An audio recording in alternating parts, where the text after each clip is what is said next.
Hello everyone, in this video we are going to talk about transistors. A transistor is an electric component that controls electric current.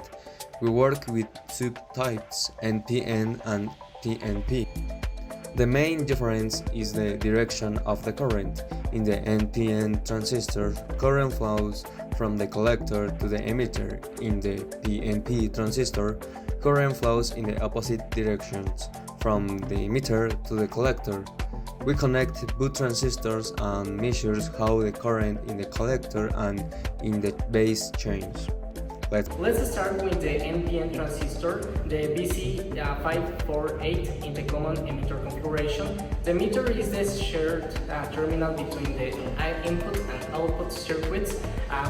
We use two independent voltage sources. Source 1 to control the base current through the potentiometer, and source 2 to vary the collector emitter voltage BCE.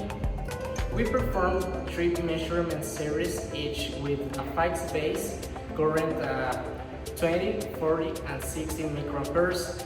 For each series, we swept the BCE from 0 to 10 volts and recorded the corresponding collector current IC.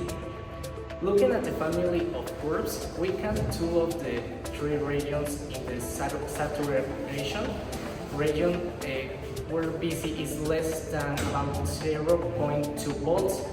IC rises steadily as BCE increases. The transistor enters the active region, where IC stays approximately constant for each value of IB. But as we increase a lot of BC and BC exceeds the transistor maximum rating, we enter the breakdown region, but that's something we always want to avoid. Notice how each curve shifts upward. As IB increases, the transistor's amplifying behavior. A large base current commands a proportionally larger collector current. The PNP transistor, the BC554. The PNP transistor works like a mirror image of the NPN. The main difference is the direction of current flow and the polarity of the supply voltage. In a PNP transistor, current flows from emitter to the collector. In a PNP transistor, current flows from emitter to collector. And the connections are preserved compared to the NPN. We keep BCA constant at 5 volts and vary the base current from 0 to 15 microamperes in steps of 5. For each value of EB, we measure the collector current IC. This graph shows EB on the x-axis and the EC, and the y-axis as IB increases. IC also increases. This relationship in approximately linear. This confirms that the PNP transistor also amplifies current, just like the NPNP.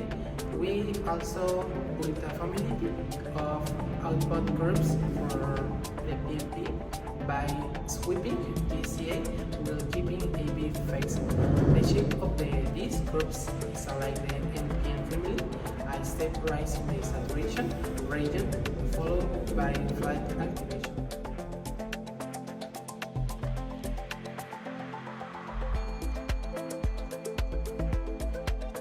Measure how much the transistor amplifies. We calculate the current gain called beta or HP. The formula is beta equals delta IC divided by delta IB.